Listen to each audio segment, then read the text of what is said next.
Rana plaza ধসের সময় মোবাইলে ধারণ করা কিছু চিত্র, এক্সক্লুসিভ চিত্র তুলে ধরছেন কামরুজ্জামান বাবলু।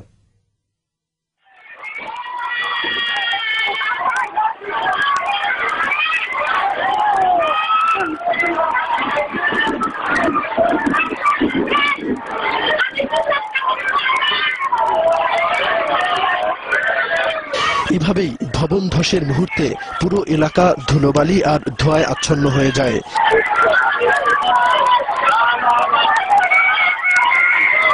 মৃত্যুর ঝুঁকি নিয়ে জানালা দিয়ে দেয়াল বেয়ে যেভাবেই পেরেছেন সেভাবেই নেমে আসার চেষ্টা করেন।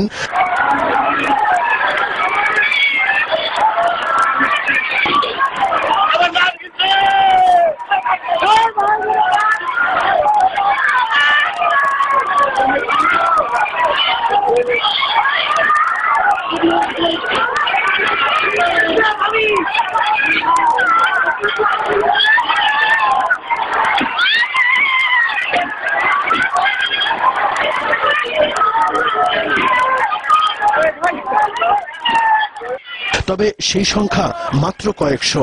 কর্মরত বাকি কয়েক হাজার শ্রমিক ভেতরেই আটকা পড়েন।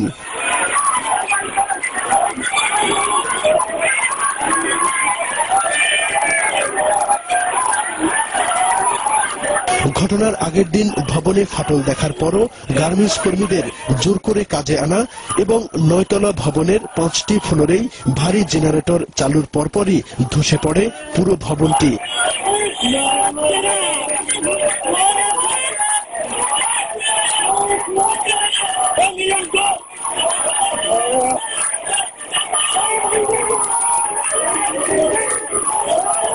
মানে বিকট শব্দ, এটা যখন স্টার্ট হওয়া মাত্র শুধু কয়েক সেকেন্ডের মধ্যে ধসে পড়ে, মানে কেঁপে আমার আশেপাশের যে বাসাগুলা সেগুলাও অনেক হয়েছে, ক্ষতি হয়েছে।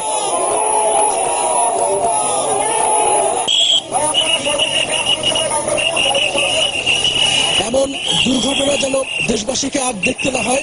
এরকম ভবন ধসের ঘটনার মধ্য দিয়ে আর যেন কোনো নিরীহ শ্রমিককে জীবন দিতে না হয়, সে কামনা করছেন এখানকার মানুষ।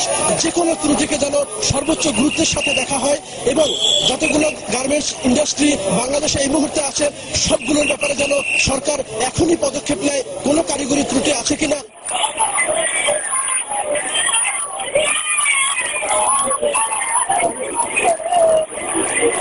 কামরুজ্জামান বাবলু, দিগন্ত টেলিভিশন, সাভার, ঢাকা।